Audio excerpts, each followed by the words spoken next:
Pare, may bago na akong hero sa XP lane, pare.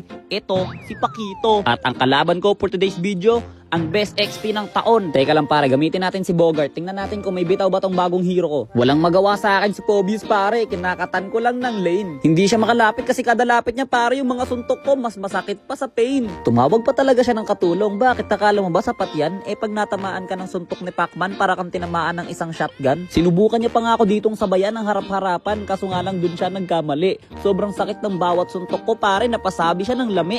Kita mo naman, pare. Napakakapal ng aking shield. 2 per skill lang yung gamit ko, wala pa yung kasamang build. At syempre, napatawag na naman siya ng Karina kasi kailangan niya na naman ng tulong kagaya kanina. Napa-out muna ako kasi yung buhay ko medyo low. Ang problema, sumunod si Karina, di nakatikim ng body blow. Sobrang lakas mang poke ng hero na to, pare, kaya lagi siyang low health. Wala na tuloy tumutulong sa kanya, pare, wala na siyang no health. Solid talaga tong hero na to, pare. Pakito, number 1. Tingnan mo, pakitaan ko kayo ng malupitang galawan. Lahat sila sabay-sabay nagtatakbuhan kapag ako na ang nandito. Alam kasi nila na kapag ako ang gumamit, uubusin sila ng aking Pakito.